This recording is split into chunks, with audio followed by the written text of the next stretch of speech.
안녕하세요. 오늘도 느린 독서 시작해 보도록 하겠습니다. 저는 그레이티비 운영하고 있는 문지현이고요.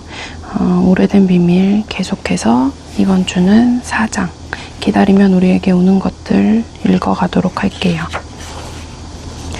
기다리면 우리에게 오는 것들.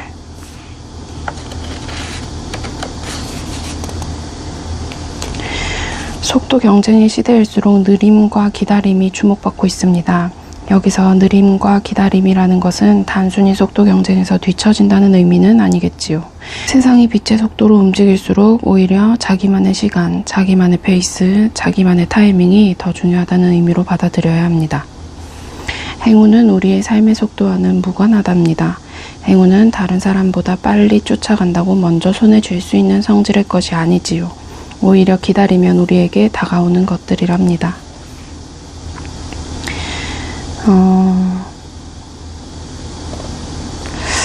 기다림이란 행운을 맞이할 마음의 준비를 하는 것이라고도 할 수가 있겠네요. 마음의 준비가 되었다면 시간에 맞춰 행운이 오는 길목에 서서 기다려야 합니다. 그리고 다가오는 행운을 기쁘게 맞이하는 것이지요.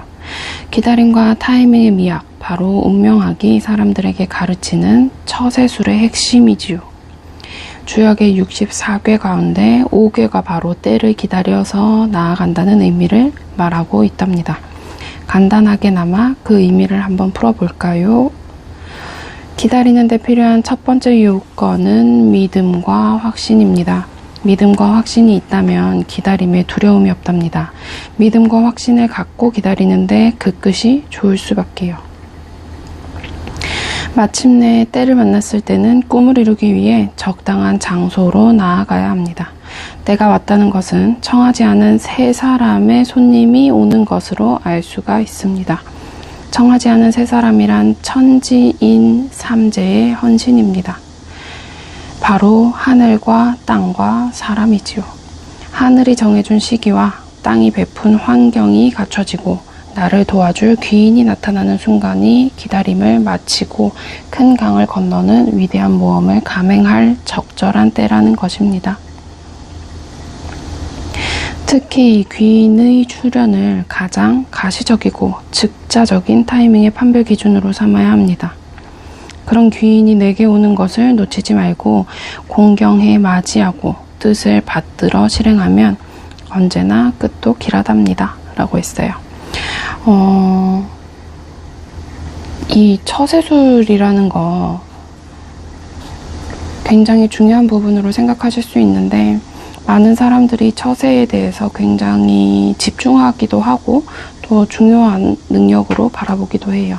그런데 그 세 가지 자체가 기다림이 있고 하늘과 땅과 사람에 있다고 하니까 조금 더 여유를 갖고 응대하신다면 많은 부분에서 처세술이 모두 좋아질 것 같네요.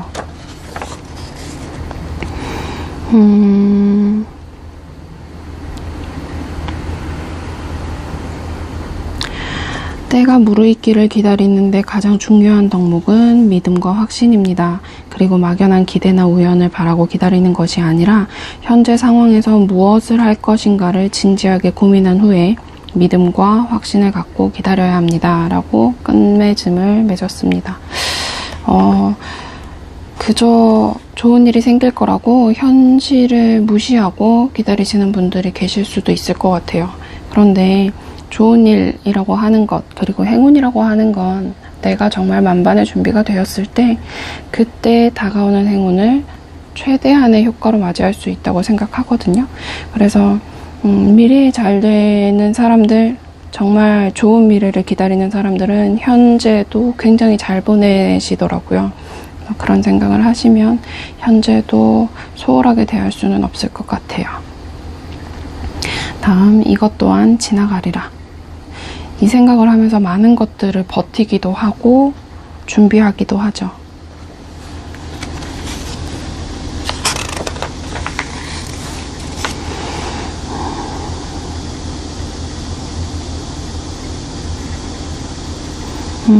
이 부분 읽어볼게요.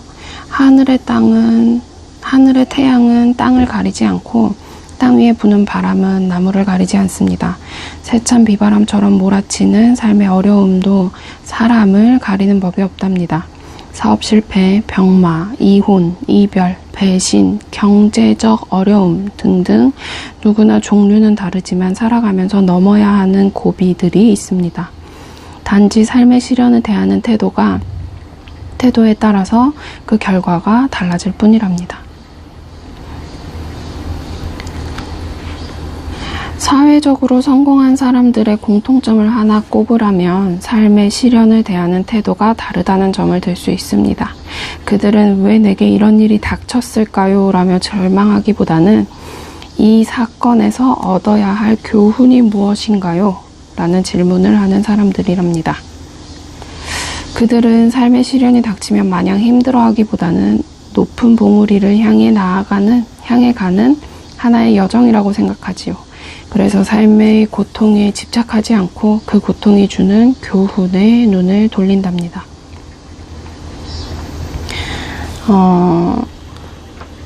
백종원 대표의 그런 얘기를 들은 적이 있는 것 같아요.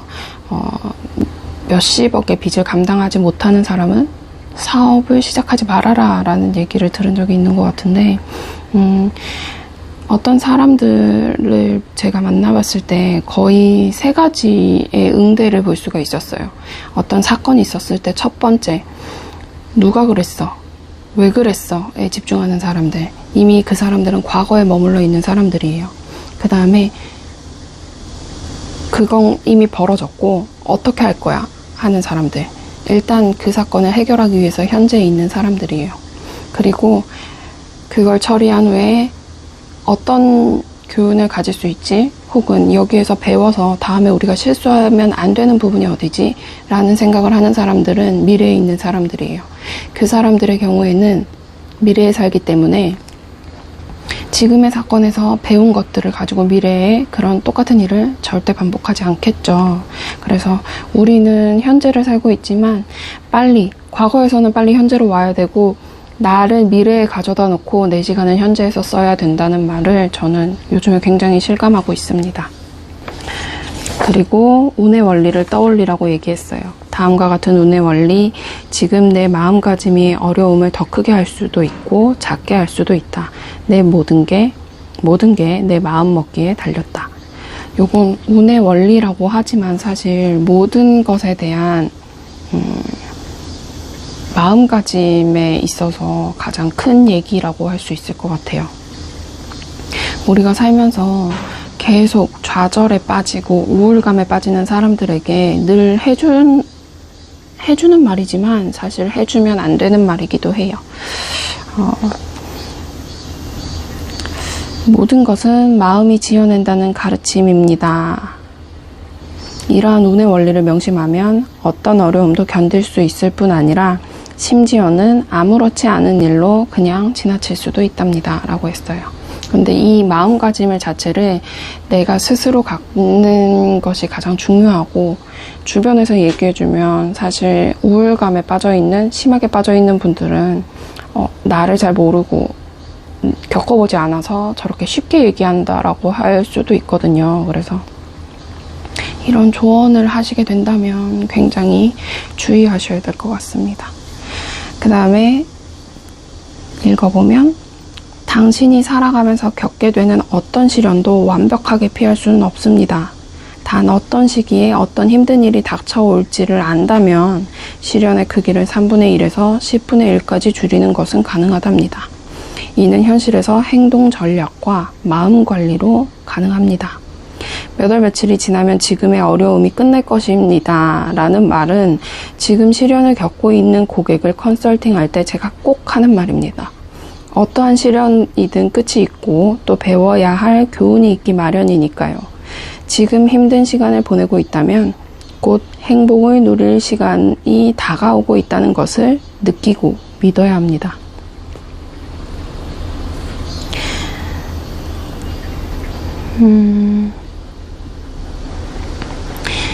솔로몬 왕이 반지에 새긴 글귀 굉장히 유명하죠. 이것 또한 지나가리라. 큰 꿈일수록 기다림의 시간이 길다. 이 부분 먼저 읽어볼게요. 26년 동안 4만여 명의 행운과 불운을 꼼꼼히 살펴보고 연구한 결과에 따르면 운은 보편적인 체계 안에서 일정한 법칙에 따라 움직이는 과학의 세계입니다. 그렇기 때문에 행운과 불운의 실체와 의미를 정확하게 파악하면 인생의 기륭화복을 스스로 만들어갈 수가 있답니다.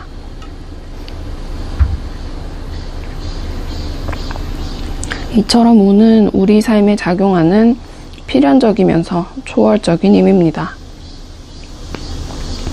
그 이유는 바로 불규칙적 규칙성, 비논리적 논리성, 비합리적 합리성으로 우리 삶을 지배하기 때문입니다. 굉장히 모순적이네요. 당신은 어느 분야에서 성공하겠다는 포부를 가지고 있나요? 당신의 힘으로 꿈을 이룰 수 있다고 믿나요? 그렇다면 당신은 운의 과학을 믿어야 합니다. 하나의 작은 생명이 태어날 때도 온 우주의 에너지가 움직인다고 했습니다. 당신의 삶을 성공으로 이끌기 위해서는 행운의 힘을 알고 잘 활용할 수 있어야 한다는 이야기입니다.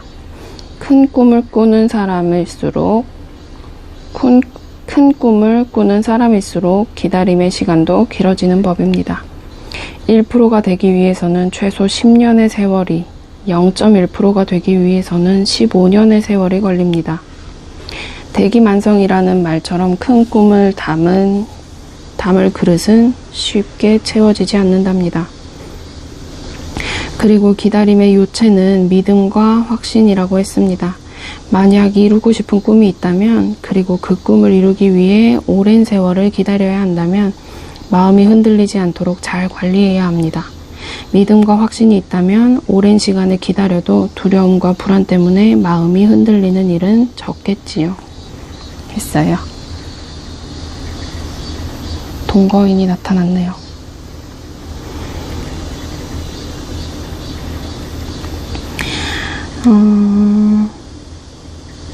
계속해서 읽어볼게요. 다음으로 0.1%가 되기 위해서는 때로 99.9%의 사람들이 가지고 있는 일상적인 욕망을 포기하고 멀리할 수 있어야 합니다. 이는 달콤한 욕망에 안주하려는 마음과는 다르답니다.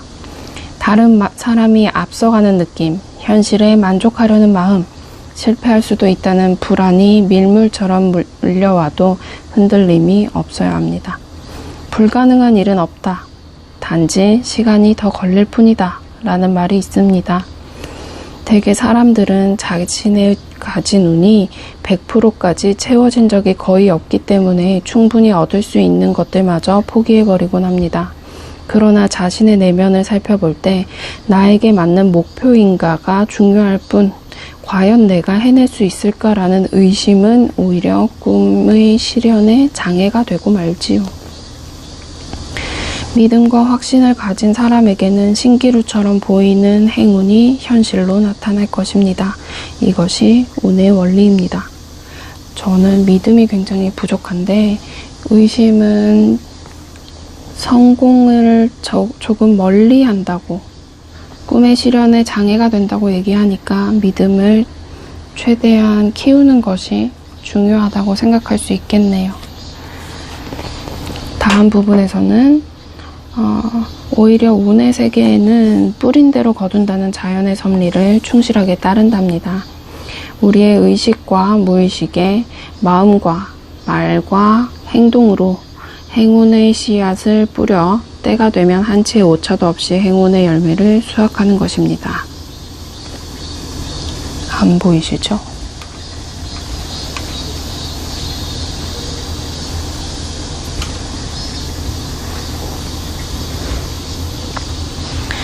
행운을 기다릴 때는 즐겁고 설레고 편안한 마음이어야 합니다.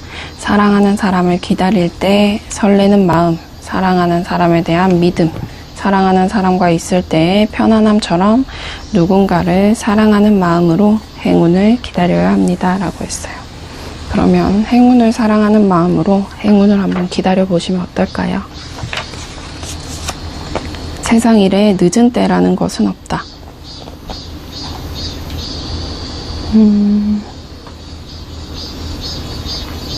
이런 얘기를 컨설팅으로 해주셨네요. 아니요, 늦은 때란 없습니다. 일단 지금까지 걸어온 길을 인정하고 바로 여기에서 시작해야 합니다. 후회는 전혀 도움이 되지 않아요. 지금은 그 결정으로 얻게 된 고통을 교훈으로 간직하세요. 그리고 여기에서 벗어나 좋은 방향으로 나아가기 위한 전략을 세워야 할 때입니다. 제가 살펴보니 분명 길이 있습니다. 다만 용기를 내셔야 합니다. 저는 이런 경우를 굉장히 많이 봐요. 난 이미 늦어서 아유 이제 안 되고 이런 얘기들. 하지만 그런 분들이 하고 싶은 부분은 꼭 있어요. 그런데 늦었다고 포기하시는 분들이 많은 건데 사실 늦은 걸 알았을 때가 가장 빠를 때라고 생각하시면 좋을 것 같아요. 100세 시대를 지나 120세 시대에 못할 게 뭐가 있겠습니까? 선택은 언제나 시작일 뿐이고 따라서 세상 일에 늦은 때라는 것은 없는 것이니까요 라고 합니다.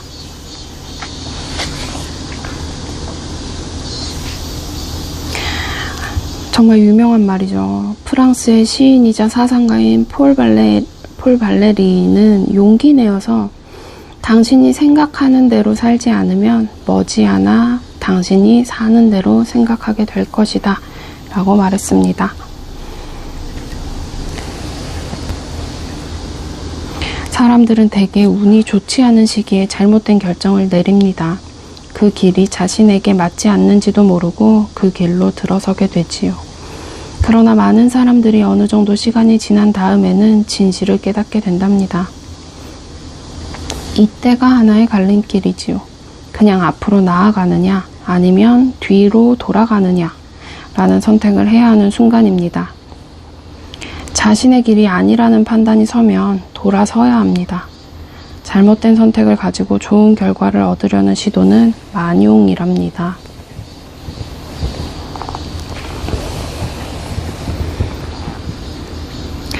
그리고 넘어갈게요.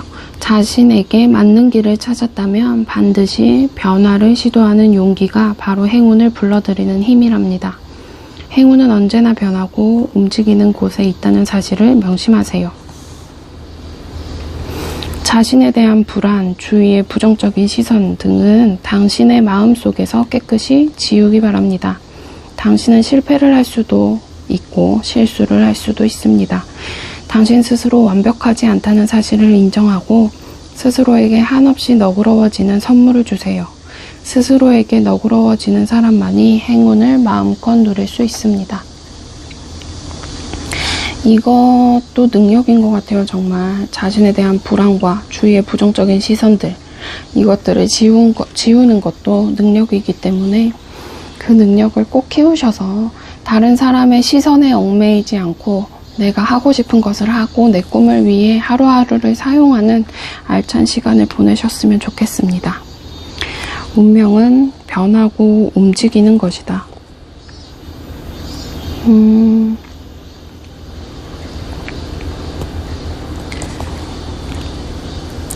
사다리 게임을 얘기하고 있는데요. 여기서부터 보면 사다리 게임은 하나의 선택지를 따라 정해진 방향을 따르다 보면 세로선과 가로선이 만나는 교점에서 무조건 90도 각도로 방향을 꺾어야 합니다. 교점을 만나기 전까지는 한 방향으로 진행하도록 되어 있습니다. 우리에게 주어진 행운의 행로도 이와 비슷하게 진행을 합니다. 하나의 방향성이 결정되면 그때부터 일정 기간은 정해진 행로를 따라가게 되어 있답니다.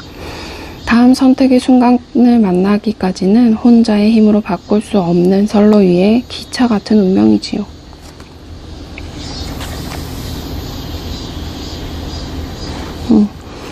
팔자 도망은 못 간다 라는 옛말이 있는데 운명이 정해져 있다는 말의 의미를 운명학으로 한번 해석해 볼까요? 한 사람의 성향이 크게 바뀌는 일은 거의 없기 때문에 그 사람의 선택을 어느 정도 예측할 수 있다는 전제는 가능합니다. 특별한 사람이 지금까지 A라는 삶을 살아왔다면 다시 A를 선택할 가능성은 90% 이상이라는 게 운명학이 증명하는 예측 데이터입니다. 물론 B라는 삶을 선택할 수 있는 자유는 있습니다. 그런데 A라는 삶을 살아왔는데 B라는 삶을 선택하면 어떤 일이 일어날까요? 버스 정류장에서 버스를 잘못 타는 바람에 전혀 생소한 길을 갈 때 느끼는 감정이나 기분에 비유할 수가 있겠네요. 어디를 향하는지를 모르는 막연한 불안감과 내가 갈 길이 아닌 듯한 불편한 느낌. 그걸 느끼는 것이 당연지사이겠지요. 물론 도중에 내리는 것은 자유입니다. 단지 한번 선택한 뒤에 이전으로 되돌리려 하는 것은 시간과 에너지의 낭비가 많다는 사실을 명심해야 합니다. 행운은 당신이 변하고 움직일 때 온다고 했습니다. 만약 다른 노선의 버스를 탔다면 그것은 행운의 기회를 잡았다는 이야기일지도 모릅니다. 여태껏 만나지 못했던 행운들을 줄줄이 만날 수도 있답니다. 이처럼 당신이 스스로 만든 감옥에서 자유로워질 수 있다면 운명은 절대로 정해진 것이 아닙니다.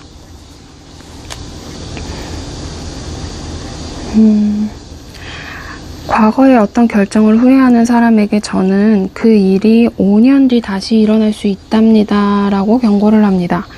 이는 스스로 자기 반성과 성찰을 게을리하지 말라는 당부이기도 합니다. 운명학적으로 갈등을 이겨내고 또 힘든 선택을 해야 하는 상황은 수년 혹은 십수년의 주기로 반복되기 마련입니다.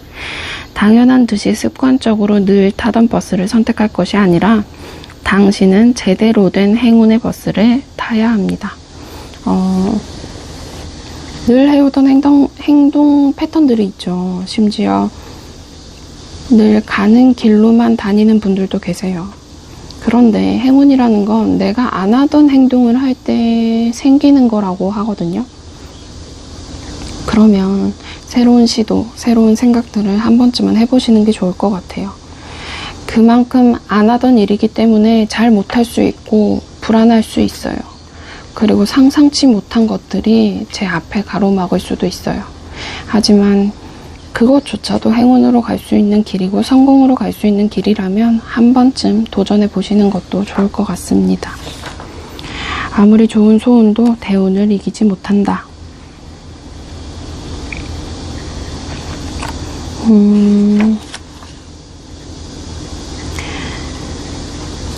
여기 읽어볼게요. 소운이 아무리 좋아도 대운을 이기는 법은 없습니다. 소운은 항상 대운의 영향권 아래에 놓여 있다고 보아야 합니다.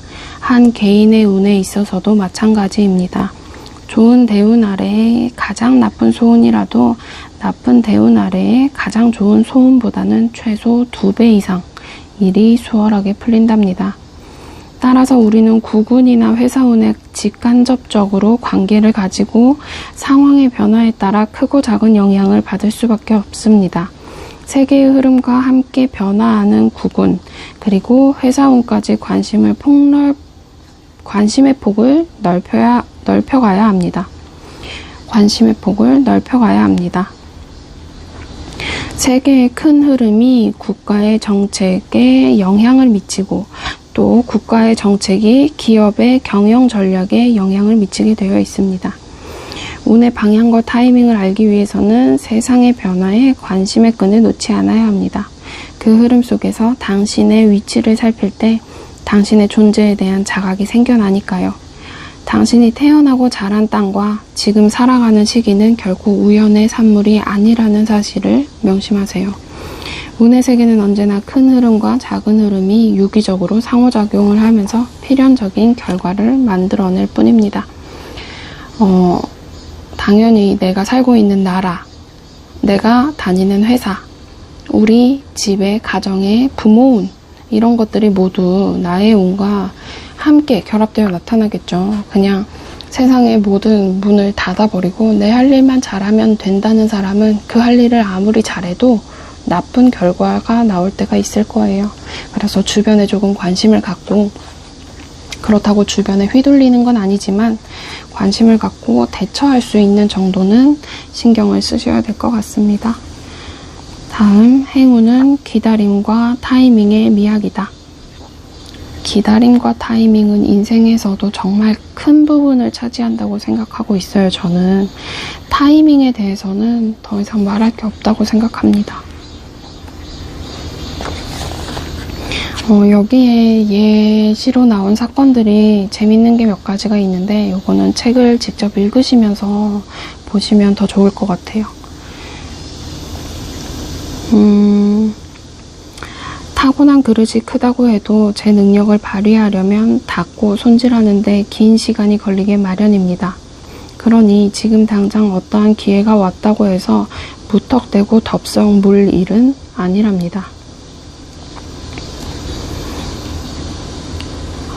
인생에는 누구나 3번의 기회가 있다고 하는데 이분이 검증한 바에 따르면 대부분의 사람들이 3번 이상의 기회를 가지면 평소 마음 관리를 어떻게 하느냐에 따라 10번의 기회도 불러올 수 있다고 하네요. 반면에 기회처럼 보이는 미끼들 역시 반드시 3번 이상은 오지요. 독을 감춘 달콤한 과자가 눈앞에 영광을 약속하며 사람을 유혹합니다. 그걸 그대로 삼켰다가는 화의 근원이 된답니다. 운의 과학에서 말하는 기다림은 감나무 아래 누워 감이 떨어지기를 기다리는 것과는 다르답니다. 자신의 게으름을 정당화시키는 소극적인 기다림이 아니라 적극적인 기다림입니다. 꿈을 이루기 위해서는 자신만의 행운을 준비하는 자세와 행운이 꼭 온다는 믿음은 반드시 필요한 요소입니다. 행운을 받아들이는 자세, 그리고 그것을 운용하는 능력을 키우고 있으면서 나에게 행운이 온다는 믿음을 갖는다면 금상첨화겠죠. 자, 기회인가 미끼인가를 판단하기 위해서는 외부에서 눈을 거두고 먼저 자신의 그릇과 타이밍을 살펴봐야 합니다. 한 발 떨어져서 스스로를 냉정하게 평가할 수 있어야 합니다.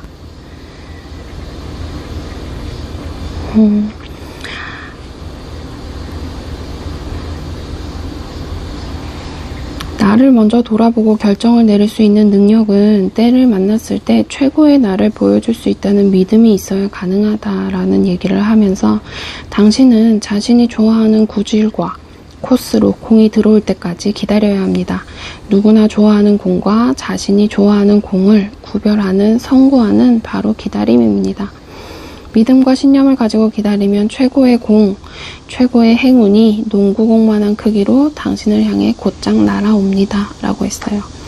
좋지 않은 걸 일부러 노력해서 내 능력보다도 떨어지게 쳐낼 필요는 없죠. 좋은 공을 기다려서 내 능력을 더하면 내 능력의 배가 되는 결과를 보실 수 있을 거예요. 그런데 그러려면 믿음과 노력과 기다림이 반드시 필수로 들어가야 되겠죠. 콩 심은 데 콩 나고 팥 심은 데 팥 난다. 당연하죠. 운의 시기, 운이 좋은 시기에는 많은 것들이 원하는 대로 술술 풀린답니다. 말 그대로 신이 나고 자랑이 늘어지지요. 하늘 높은 줄 모르고 나는 새도 떨어뜨릴 기세로 제 세상을 만난 듯 활개를 치고 돌아다니게 됩니다. 이때 굉장히 조심하셔야 될 것 같네요. 자기 능력을 과신한 나머지 여러 가지 사업을 벌이기도 합니다. 자신의 잘못에 대한 다른 사람의 비판은 시기심 때문으로 치부해버릴 뿐이지요. 이러한 자만심에서 비롯된 과한 행동은 다음에 찾아오는 운을 나쁜 시기에 생겨날 화를 미리 심어놓는 셈입니다. 자신의 능력과 노력 이상의 성과를 거두었다는 느낌이 든다면 행운의 덕으로 돌려야 합니다. 아울러 주위 사람들과 세상에 감사해야 할 일이지요. 운이 아주 좋을 때는 행운과 능력의 비례를 8대2 정도로 평가하는 게 바람직합니다. 내가 잘났다고 말하기보다는 운이 좋았다고 얘기하는 것이 좋겠지요. 반대로 운이 나쁜 시기에는 되는 일이 없는 것처럼 보입니다. 이 시기는 인생의 안식년과 같습니다. 활동하실 때가 아닙니다. 라는 충고를 드리는 시기입니다. 운이 나쁜 시기에는 지나치게 개인의 능력 탓을 하며 자책하는 것은 삼가는 것이 좋답니다. 하늘에서 내리는 소나기를 누군들 막을 수가 없지요. 그저 몸을 피한 채 그치기를 기다리는 게 상책이라고 합니다.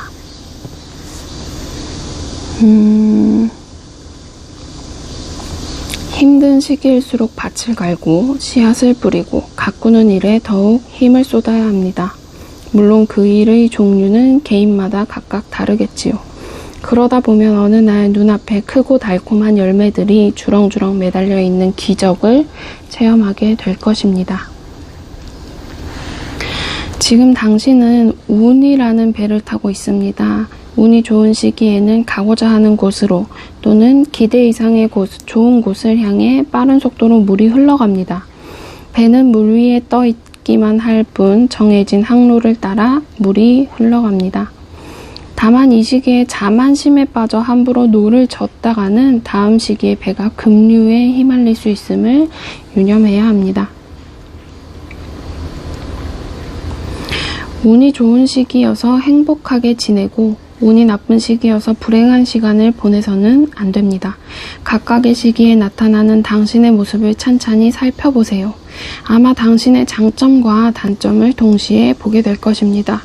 그리고 좋은 시기에는 감사하는 마음으로, 나쁜 시기에는 때를 준비하며 기다림을 즐기는 마음으로 자신의 행복한 삶을 살아야 합니다. 어떤 시기라도 당신의 장단점을 그대로 받아들이고 함께 가야 합니다. 당신을 사랑하고 긍정해야 행복한 삶을 살 수 있으니까요. 여기에서 계속 공통적으로 나오는 것들이 있어요. 믿음에 대한 것, 나를 스스로 사랑하는 것, 그리고 나를 가꾸는 일, 이런 것들이 모두 행운을 만들어낸다고 하고 있습니다. 삶의 자유가 행운을 부른다.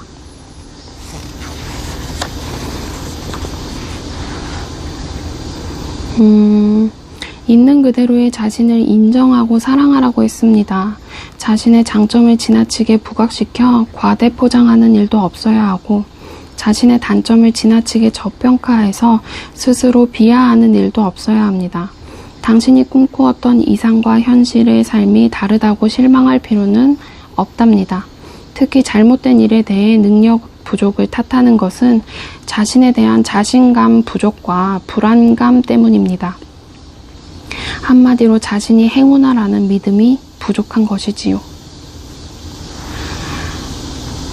당신이 통제해야 할 것은 다른 것들이 아니라 비판적인 마음이라고 합니다. 이제 당신의 삶의 구속이 아니라 자유를 주어야 합니다. 자유가 행운을 불러들이니까요. 우리 모두는 스스로가 행운아라는 생각을 하면서 나는 소중한 마음을 갖고 그리고 그 행운아가 하는 일은 모두 잘 된다는 믿음으로 행운을 기다린다면 행운이 100배 좋아지는 결과를 얻으실 수 있을 것 같습니다. 회원을 한 다음 상생을 한다.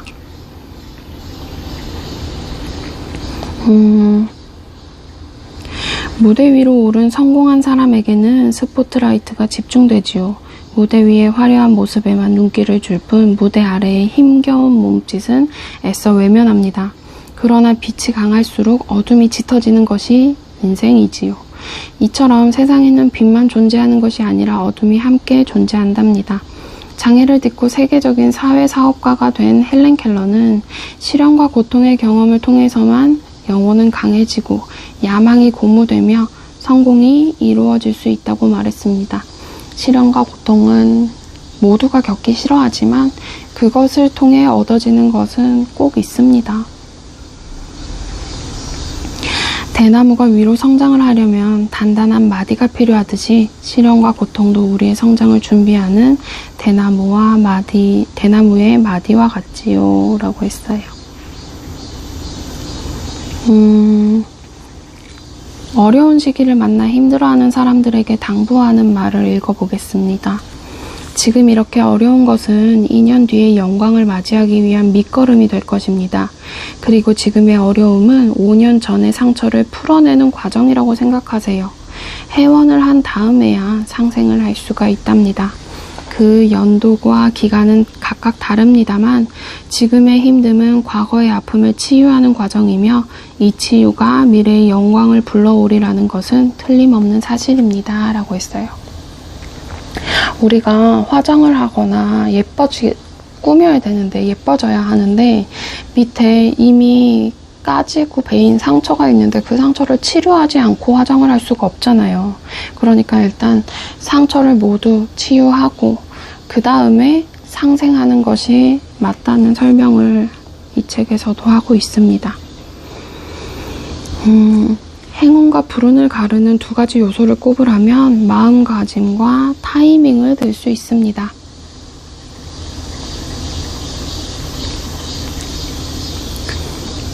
타이밍은 빠질 수가 없는 것 같아요.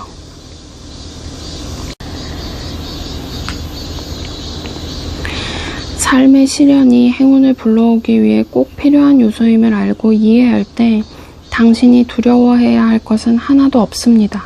오히려 그 시련을 두려워하고 힘겨워하기보다는 담담하게 받아들여야 합니다. 고통에 매몰되지 말고 깨어있는 마음으로 한 발 떨어져서 바라본다는 자세가 필요하지요. 삶의 고뇌를 감당할 수 있는 사람에게만 삶의 영광과 행운을 누릴 수 있는 자격이 주어진답니다. 담담하게 지금의 현실을 조금 받아들여 보시고 그리고 견뎌내시면 행운은 꼭 올 거예요. 나답게 산 삶은 중년 이후가 아름답다라고 합니다. 저는 이 나답게가 정말 어려운 것 같아요.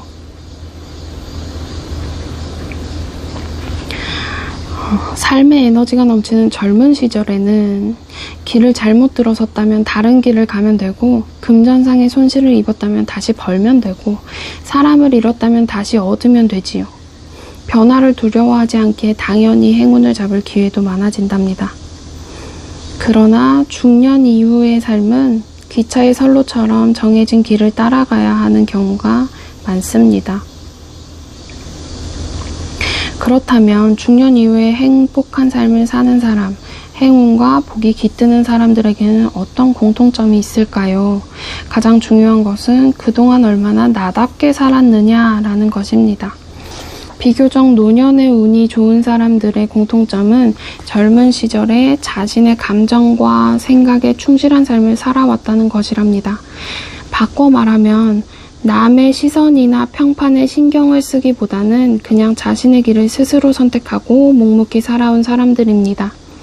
사람들은 일반적으로 인생에 크게 두 번, 보통 27세에서 33세, 그리고 46세에서 52세의 나이의 여러 가지 상황에 따라 중대한 선택을 강요받게 됩니다. 크게 나누자면 세상이 강요하는 행동과 나답게 살기 위한 행동 사이에 심각한 갈등을 겪으며 선택을 해야 합니다. 정말 인생에서 중요한 선택이라면 밤잠을 설치고 피를 말리는 고뇌의 시간을 보내야 합니다. 그래도 선뜻 나답게 살기 위한 행동에 나서지 못하는 이유는 우리 사회가 개인의 행복을 추구할 자유에 인색하기 때문이지요. 따라서 집단의 가치와 개인의 가치 사이에 정신적으로 상당한 에너지를 소모하게 된답니다. 저의 경우에는 결혼이 그렇겠네요. 27세와 33세라서 이때 아무런 거짓 없이 솔직하게 나답게 살 수 있는 자유를 스스로에게 주어야 합니다.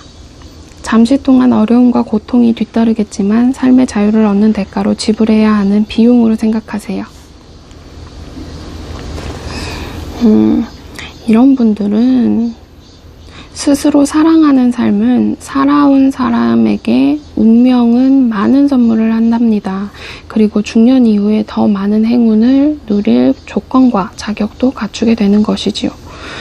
스스로를 사랑하는 삶을 살아온 사람. 중요하겠죠. 반면에 세상의 평판, 남의 눈치와 시선, 경제적인 두려움 등을 이겨내지 못하고 세상이 강요하는 행동을 선택한다면 당장의 일상은 무사히 유지하게 될 것입니다. 그러나 중년 이후의 삶에 여러 가지 불운을 불러오게 될 가능성이 많답니다. 내 삶이 진정한 내 것이 아니라면 노년의 인생에 여러 가지 균열이 생기는 것은 피할 수가 없겠지요. 삶을 나답게 살아온 사람들은 중년 이후에 내면의 빛이 겉으로 모습을 드러냅니다. 한 인간의 생애를 고스란히 느낄 수 있는 매력과 분위기를 만들어내지요. 이렇게 4장이 끝났습니다. 내가 나답게 산다는 거, 그리고 주변 시선에 조금은 둔감해진다는 게 사실 쉽지 않은 것이라는 걸 저는 너무 잘 알고 있어요. 그런데 그 시선에 예민해져도 그 선택에 대한 결과는 오롯이 제가 한 선택이고 제가 감당해내야 될 결과더라고요. 그래서 어차피 내가 감당해야 될 결과라면 내가 하고 싶은 선택을 하는 게 맞다고 생각해요. 그래서 여러분들께서도 내가 지금 어떤 선택의 기로에 있으시다면 어떤 선택을 해도 내가 감당할 결과, 그러니까 내가 좋은 선택을 하시는 게 중요할 것 같습니다. 모든 타이밍마다 좋은 선택하시길 바라고요. 오늘은 여기서 마치도록 하겠습니다. 행복한 하루 보내세요.